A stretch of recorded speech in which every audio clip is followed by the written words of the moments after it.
एक रोलर का व्यास 84 सेंटीमीटर है और लंबाई भी 120 सेंटीमीटर है। तो एक रोलर दिया गया है। आपने देखा होगा रोलर वाली जो ट्रैक्टर टाइप की जो मशीनें होती हैं उसमें एक आगे रोलर लगा होता है, पीछे मशीन होती है। तो रोलर के बारे में यहाँ पे बताया गया है कि रोलर का व्यास 84 सेंटीमीटर है और लंबाई 120 सेंटीमीटर है। एक खेल के मैदान को एक बार समतल करने के लिए 500 चक्कर लगाने पड़ते हैं।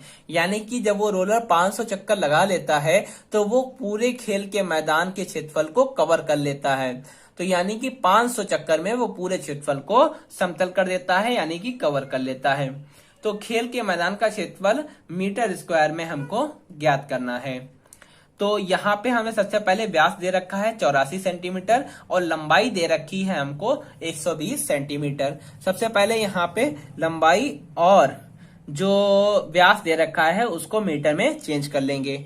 तो चौथा सवाल है हमारा, व्यास यानी कि डी दे रखा है 84 सेंटीमीटर, तो इसको चेंज कर लेंगे 84/100 सेंटीमीटर। तो 100 मीटर, ये हो गया मीटर। फिर हमारी लंबाई आ जाएगी, इस लंबाई को हम मान लेते हैं h। तो लंबाई हो गई 120 सेंटीमीटर, यानी कि 120/100 मीटर। तो ये हो गया। अब इसके पश्चात एक हम यहाँ पे समझते हैं रोलर दिखता कैसा है। रोलर कुछ इस तरह से वो दिखता है और जब ये रोलर गोल गोल घूमता है तो वो किसी भी मैदान को समतल करने या पाटने का काम करता है। अब रोलर किस तरह से दिखाई दे रहा होगा, रोलर कुछ इस तरह से वो होगा। अब रोलर जब उस पे घूमेगा, यहाँ पे जब वो इस तरह से घूमेगा, चलिए शुरू करते हैं। मान लेते हैं कि ये है एक लाइन, हमने रोलर पे यहाँ पे खींच दी। अब ये रोलर जो है एक चक्कर लगाना शुरू करता है। सिर्फ एक चक्कर की अभी बात करेंगे, बाकी तो उससे गुणा करके निकल ही आएगा। तो यहाँ पे पहले एक चक्कर की बात करते हैं। एक चक्कर में जब वो घूमना शुरू करता है तो उसने इस तरह से चक्कर लगाना शुरू किया, घूमा घूमा और घूमते घूमते वापस अपना उसी जगह पे आ गया। तो इस तरह से इसने एक चक्कर लगा लिया। तो एक चक्कर में उसने इस कुछ क्षेत्रफल को पाट दिया है, क्षेत्रफल को कवर कर लिया है। जब वो इस तरह से लगा होता है और पूरा धीरे धीरे चक्कर लगाता है तो उसका ये जो वक्र पृष्ठ है ये इस क्षेत्रफल के संपर्क में आता है। और जब एक चक्कर वो लगा लेता है तो वो अपने वक्र पृष्ठ के बराबर क्षेत्रफल को पाट देता है, यानी कि कवर कर लेता है।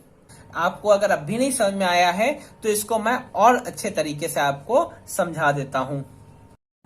तो जब ये यहां से कवर करना शुरू किया और कवर करते करते करते करते करते करते इस तरह से आया, तो देखिए उसने इतना ही क्षेत्रफल तय किया। देखिए एक चक्कर में इतना तय किया और ये देखिए इसके पूरे क्षेत्रफल को कवर भी कर लेगा। यहाँ पे इसको पूरी तरह से ढक भी लिया। तो अब तो आपको पूरी तरह से क्लियर हो गया होगा कि जब वो एक चक्कर लगाता है तो जमीन पे जितना क्षेत्रफल वो कवर करता है वो इसके वक्र पृष्ठ के क्षेत्रफल के बराबर हो जाता है। तो यानी कि एक चक्कर में वो अपने वक्र पृष्ठ के क्षेत्रफल के बराबर दूरी यहाँ क्षेत्रफल यहाँ पे तय कर लेगा। तो 500 चक्कर जब वो लगाएगा तो जो क्षेत्रफल वक्र पृष्ठ का निकला हुआ है उसे 500 से गुणा कर देंगे तो वो पूरे मैदान का क्षेत्रफल निकल आएगा। तो सबसे पहले निकाल लेते हैं वक्र पृष्ठ का क्षेत्रफल।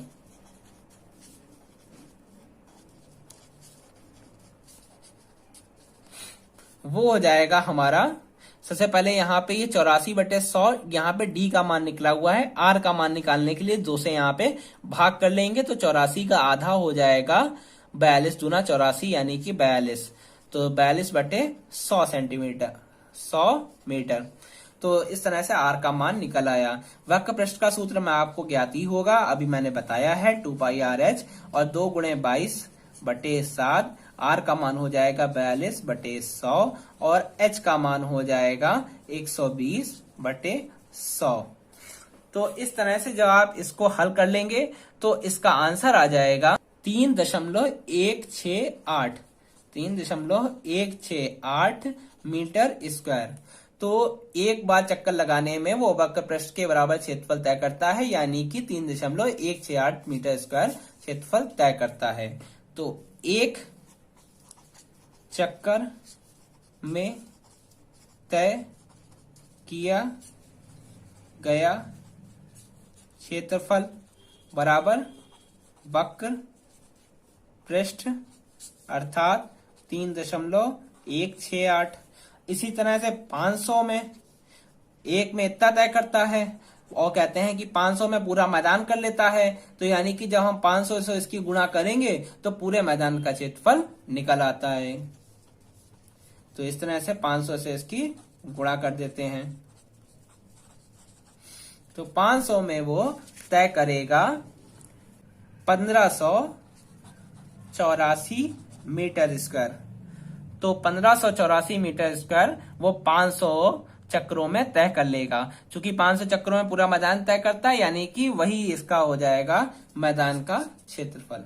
तो यही हमारा आंसर हो गया, मैदान का क्षेत्रफल निकल आया। तो चलिए बढ़ते हैं अगले सवाल की ओर।